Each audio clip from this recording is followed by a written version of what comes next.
Porque no hay ideas sin consecuencias ni verdades absolutas. Para conocer es necesario preguntar. Por eso me da mucho gusto que esté con nosotros Humberto Sosa, que es jefe del Laboratorio de Robótica y Mecatrónica del Instituto Politécnico Nacional. Gracias por estar aquí. Gracias por la invitación. Estos días de pandemia nos han hecho mirar de otra manera a la inteligencia artificial, a la robótica, a la tecnología. Hemos visto que tenemos muchas limitaciones. ¿Qué cosas, digamos, en materia de educación, por ejemplo, y de salud nos podría aportar las especialidades que tú manejas? Bueno, en materia de educación, nos podría facilitar la vida utilizando estos medios, este tipo de plataformas, pero más allá, contar con motores de inteligencia artificial que nos permitan monitorear el proceso de enseñanza, de aprendizaje de los alumnos. Por ejemplo, so, una computadora o un sistema de inteligencia artificial podría estar monitoreando a través de exámenes qué tanto saben los estudiantes de una materia, por ejemplo, álgebra, y Ujú. al mismo tiempo y en paralelo poder estar guiando a todos los estudiantes a que vayan en una misma dirección, de tal manera que todos los estudiantes pudieran ir aprendiendo y llegando al mismo nivel al final del túnel, digámoslo así. Para uno como profesor es muy difícil monitorear así el estado de todos los estudiantes. Entonces los motores de inteligencia podrían hacer eso. En materia de salud, nos podrían ayudar, por ejemplo, a hacer ¿De qué tipo? predicciones particulares del estado de salud de una persona, como a través, por ejemplo, en su casa, de una red de sensores que estén midiendo cuestiones como la temperatura o cuestiones como la oximetría. Y entonces poder decir si esta persona se encuentra en un estado de salud bien o va a un estado de enfermedad. Pudiera ayudar, por ejemplo, a nivel de una ciudad, a través de, por ejemplo, de todas las redes celulares, que con una app, ¿verdad? Una aplicación instalada, pudieran monitorear la posición de la persona o de manera precisa, y además otras variables que nos pudieran decir si hay alguna persona con ciertas posibilidades de contagio, advertirles a otras personas que andan por ahí cerca que no se acerquen. ¿No se perdería, digamos, cierta intimidad? ¿No nos acercaría a un estado más autoritario por el control que tendrían de todos los datos nuestros? Pues depende. Yo creo que depende de cómo lo utilicen los gobiernos o las empresas.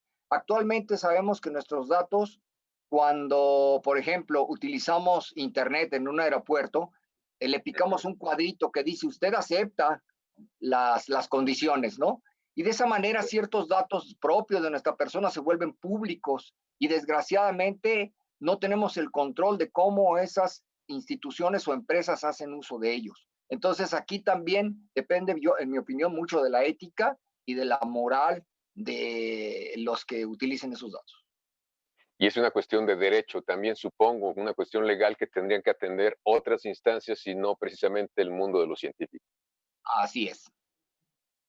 Dices algo interesante en materia educativa, que sí nos ayudaría. Hemos visto que estamos muy atrasados, por ejemplo, no tenemos internet como lo prometieron desde el año 2000, me acuerdo, que esa era la idea de apoyar la educación con tabletas y con internet, y seguimos con un gran rezago.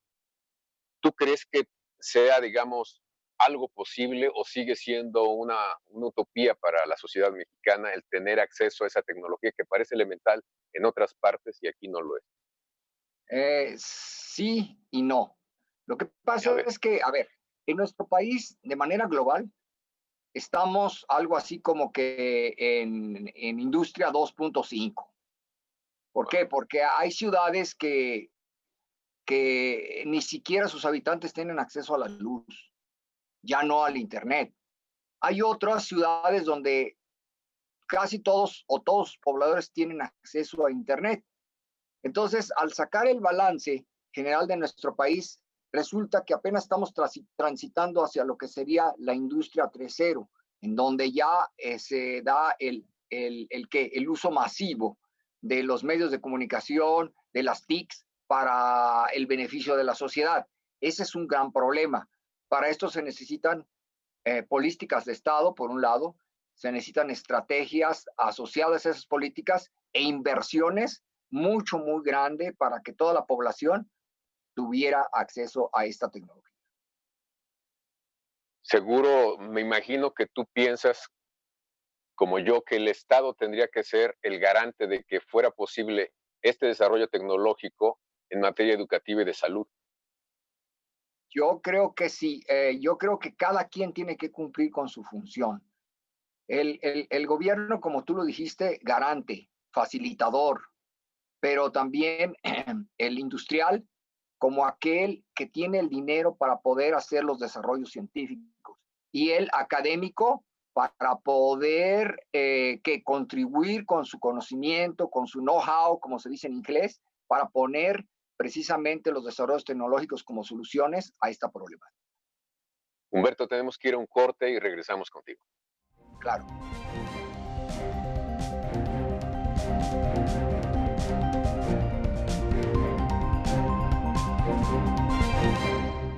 Les recuerdo que estamos con Humberto Sosa, que es jefe de robótica y mecatrónica en el Instituto Politécnico Nacional. Humberto, nos comentabas que cada quien tiene que poner su granito de arena en este intento de utilizar la tecnología en materia educativa y de salud. ¿Qué tendrían que hacer los empresarios? Me da la impresión que a veces son demasiado conservadores como para arriesgar su capital en nuevos desafíos tecnológicos. Sí, efectivamente. Hay países donde eso no es una problemática, por ejemplo, en Corea del Sur, donde hay una política y una serie de estrategias bien establecidas que benefician mucho al empresario. Y por eso es que estos están dispuestos, por ejemplo, en un país como Corea del Sur, donde se invierte el 4.5 aproximadamente del PIB, el 0.5 de esa inversión la hace el gobierno, mientras que el 4% lo invierte la industria, ¿verdad? Aquí lo que pasa es que con base en las necesidades de la población, es el industrial el que dice, ok, yo te voy a hacer los automóviles, yo te voy a producir las pantallas de televisión, los teléfonos celulares, y tú me vas a facilitar las cosas.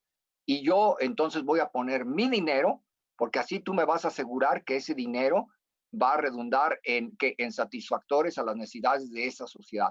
Entonces es la sociedad la que plantea las necesidades y son los demás los que dan esas necesidades a la sociedad. Sería también finalmente una buena inversión para los empresarios, ¿no? Por supuesto.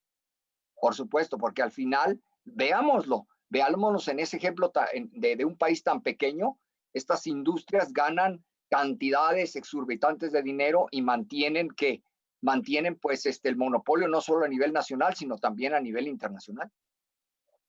Sin duda alguna. Entonces tendríamos que sensibilizar más, digamos, al mundo empresarial para que le entre, digamos, también invirtiendo en este sector que es tan necesario en materia de salud y en materia educativa, como hemos estado viendo actualmente. Así es, y ganarse su confianza.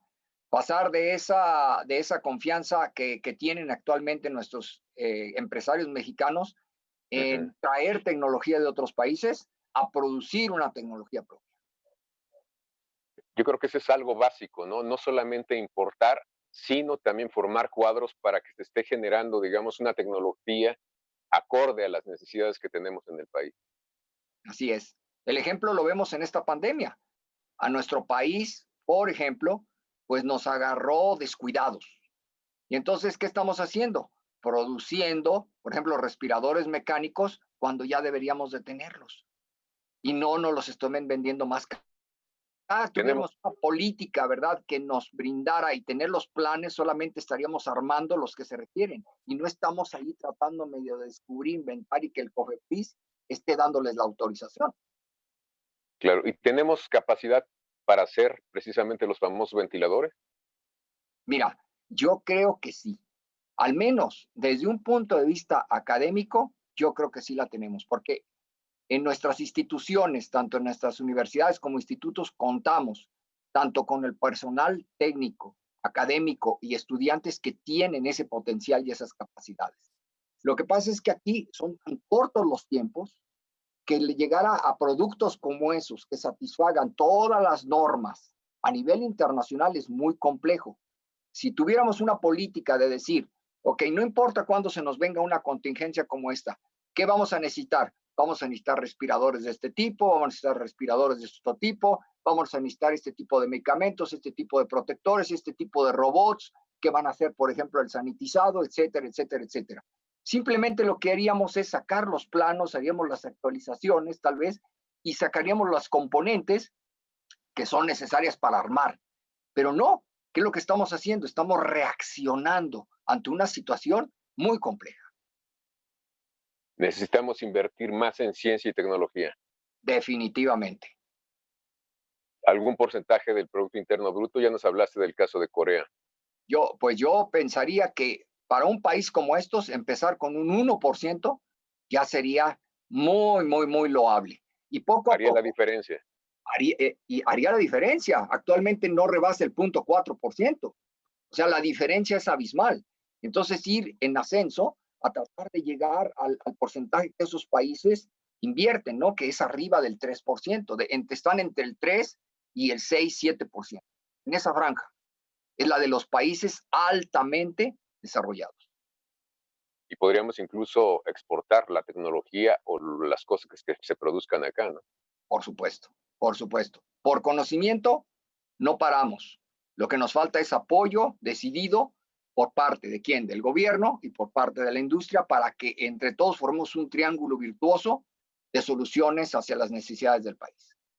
A mí me sorprende mucho que los jóvenes, por ejemplo, en las Olimpiadas de Matemáticas, los mexicanos son bastante buenos. En materia de robótica, cada rato ganan premios en varias partes del mundo. Y sin embargo, me da la impresión de que no hay una estructura que los soporte, que los asimile precisamente para, digamos, que se puedan poner o integrar a la sociedad mexicana para trabajar a favor de ella. Es exactamente. Es lo mismo que sucede, por ejemplo, con las Olimpiadas. O sea, potencialmente hay buenos deportistas, pero desgraciadamente falta una coordinación, una base, ¿verdad? Que haga de que esos deportistas potencien sus capacidades. Lo mismo pasa con los estudiantes. Yo veo que en mi instituto nuestros estudiantes tienen altas capacidades, han demostrado a través del tiempo y del espacio cómo ganan aquí y ganan allá. Desgraciadamente se topan en el momento en que necesitan recursos para que esos robots que sirven, por ejemplo, ahorita en este momento para pelearse con otro robot, ahora sean útiles para resolver. Cuando pasamos de esa etapa a esa etapa, ya se requieren inversiones mucho más grandes, se requiere de la adquisición de conocimientos que van más allá de las capacidades que tienen de conocimiento, no de las habilidades que han desarrollado, ¿eh? Los estudiantes son buenísimos. Entonces, sí, ¿y qué podríamos hacer como sociedad para crear esta estructura favorable para estos jóvenes, pero también socialmente? Yo creo que primero creer en nosotros, es lo primero. Miren, los mexicanos tenemos exactamente el mismo cerebro que tienen los alemanes o que tienen los coreanos o que tienen los chinos. Tenemos exactamente el mismo cerebro, está compuesto del mismo número de neuronas. Lo que pasa es que nos falta cambiar el chip, ¿verdad?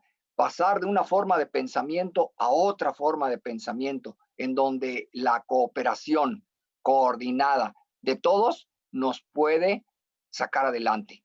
O sea, se ha demostrado que el mexicano tiene una creatividad que sale luego, luego, ¿verdad? A flote.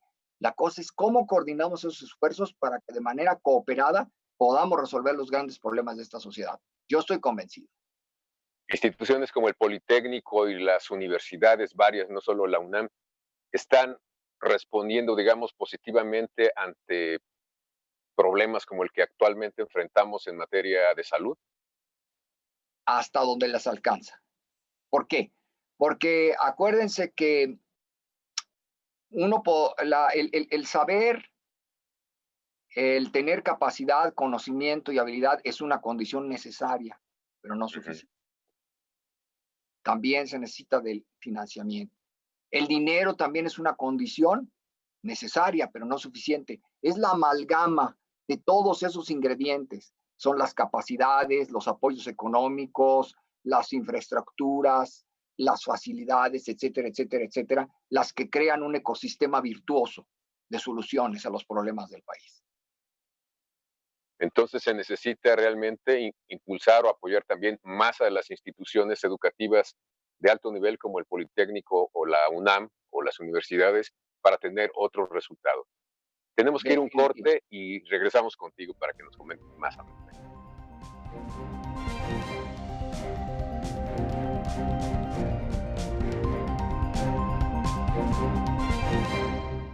Humberto Sosa, ya hablamos en general o hablaste en general de lo que hace falta, pero me gustaría saber, tú como jefe de laboratorio de robótica y mecatrónica, ¿qué están haciendo concretamente en el caso del COVID? Mira, en materia de COVID, nosotros, en conjunto con algunas instituciones de gobierno, eh, estamos preparando propuestas de desarrollo de tecnologías que tienen una parte ya conocida y otra parte novedosa para afrontar los diferentes problemas relacionados con esta pandemia a nivel nacional. Por ejemplo, a nivel de nuestra Ciudad de México, que es una de las más afectadas por esta situación, hay una cuestión que se presenta. El médico, la enfermera, la persona que hace el aseo, cuando entra a una zona COVID, está expuesta Ujú. al virus, ¿verdad? Y ¿Cuál entonces, es si una no, zona COVID? una zona COVID, pues es una zona donde se encuentran las personas que están contagiadas Ah, directamente, hospitales directamente. o Entonces okey. tienen que ir a hacer aseo, tienen que ir a hacer, suministrarles sus medicamentos, tienen que ir a medirle la temperatura, etcétera, ¿vale? Entonces, No ¿qué hay es lo que pasa? protocolos. No, sí hay protocolos. Es que el virus es tan agresivo que es altamente contagiable y luego también tenemos que observar algo. No contamos con las suficientes medidas de protección. No toda la gente tiene el mismo equipamiento para poderse proteger. Entonces, el virus es tan pequeño que puede entrar de muchas maneras a la boca, a la nariz, a los ojos. Entonces, ¿qué pasa si una enfermera se nos enferma? ¿Qué pasa si un médico se nos enferma? Bueno, pues es una persona menos que nos puede ayudar. Entonces, esa gente está muy expuesta. Y entre menos personas de esas tengamos, conforme el número de enfermos, de contagiados vaya creciendo, el problema se nos puede venir más fuerte. Entonces, tenemos que protegerlos a ellos. Es ¿Y como qué lo proponen haríamos. ustedes ahí? Ujú. Ahí, por ejemplo, nosotros proponemos varias cosas. Una, un robot, una plataforma robotizada que haga labores de sanitizado, utilizando luz ultravioleta en el rango C. En los corredores, en los baños, en los sanitarios, las habitaciones donde ya no hay gente, el robot y poder ir orientando la luz para con esa luz ultravioleta ir matando los gérmenes que se encuentran ahí. Esa sería una solución práctica y concreta para la problemática. Otra, si es tener un sistema de monitoreo que utilizando termómetros, oxímetros, medidores de presión, etcétera, pudiera estar monitoreando en tiempo real las constantes o las variables más bien del estado general del paciente, estarlas enviando vía telefónica o vía inalámbrica a un central de mando, donde la enfermera o la jefe de enfermera o el médico esté monitoreando el estado de salud de todos los pacientes. Y entonces no tiene que ir a ponerle el termómetro directamente, sino que el termómetro esté midiendo y esté enviando su información a la distancia, para que si surge una alerta, atenderla. Esa sería la otra. El mismo robot del cual ya hablé, u otro, pudiera ser un robot que teleoperado o en forma autónoma pudiera aprovisionar de medicamento al paciente. El médico le podría hablar o el robot pudiera llegar y hablarle al paciente y decirle, tómese esta pastilla, por ejemplo, ¿verdad? Otra pudiera llevar una tablet ahí con una carita feliz o no sé, que pudiera interactuar en lenguaje natural con la persona y hacerle la vida más fácil. Y fíjense, estaríamos aislando al personal médico y de enfermería y de limpieza del paciente COVID, el paciente que está enfermo. Son de las cosas que estamos haciendo a nivel de hospital. Lo otro que estamos haciendo a nivel de la ciudad, estamos tratando de usar los teléfonos celulares, ¿verdad? Con los sensores que tiene para que bajando una aplicación, la gente pudiéramos estar monitoreando en tiempo, más o menos tiempo real, la posición de una persona y poder estar midiendo a través de ciertos sensores en su celular ciertas variables que nos pudieran decir la probabilidad de si esa persona ya está contagiada o no, o darle advertencias, como ya le dije, para que se aleje de una zona de posible contagio. ¿Estas propuestas que están trabajando ustedes son viables económicamente o pueden Por ser supuesto que onerosas? son viables. No, no, no, no, Ujú. no, no. Estamos hablando de que al final un robot sanitizador estaría costando unos entre 50 y 100,000 pesos. Ujú.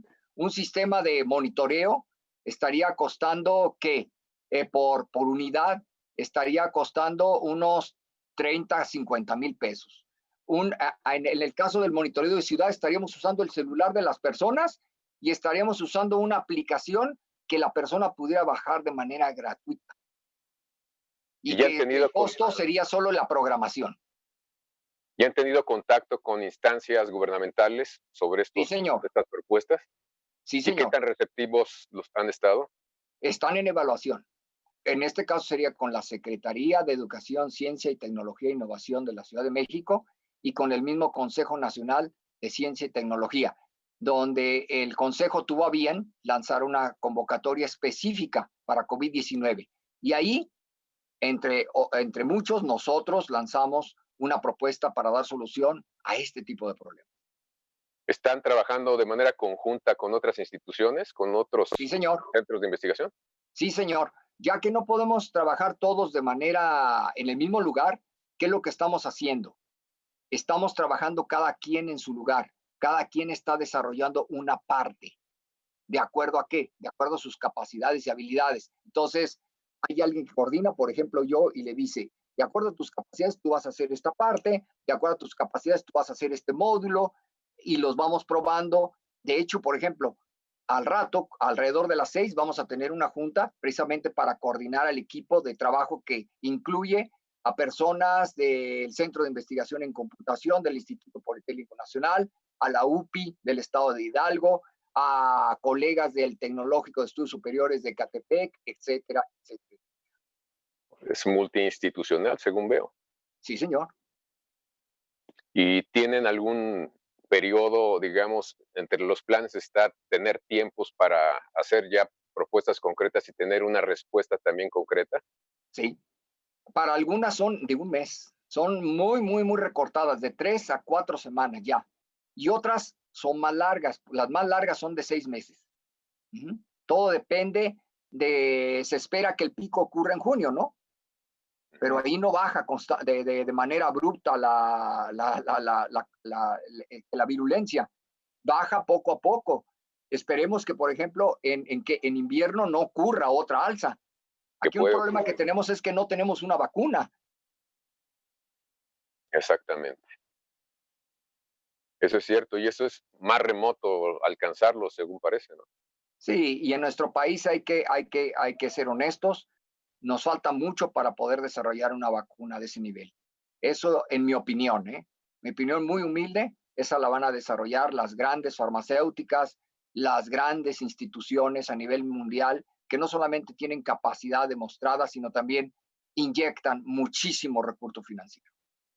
¿No? Y en el caso mexicano, concretamente en materia de vacunas, pues llegamos a producir entre 8 y 12 vacunas y dejamos de desmontar eso y se empezó a importar, digamos, la tecnología que hacían en otros países. Exactamente. Entonces, tendremos, yo creo que seguramente buenas noticias en las próximas semanas en materia, digamos, de cómo la tecnología nos puede ayudar a resolver un problema o a paliar un problema como es el caso del COVID. Así es. La combinación de tecnologías como la electrónica, la mecánica, la inteligencia artificial, el control, la computación. Y en el caso de educación, ¿tendremos buenas noticias también? ¿Están trabajando en algunos desarrollos? Sí, pero eso sí son un poco más a largo plazo, porque desarrollar un motor de seguimiento para la educación de un estudiante, ya estamos hablando del comportamiento de una persona. Entonces, ahí, por ejemplo, nosotros tenemos ya trabajos hechos en forma de tesis de doctorado, que ya empezamos a hacer desde el año 2000 y que todavía no terminamos. ¿Por qué? Porque diseñar motores, o sea, tutores inteligentes, es fácil. Entonces, allí muchas instituciones estamos trabajando. Nosotros somos una de ellas. Pues algo más que nos quieras compartir. Estamos a punto de terminar, Humberto. Claro que sí.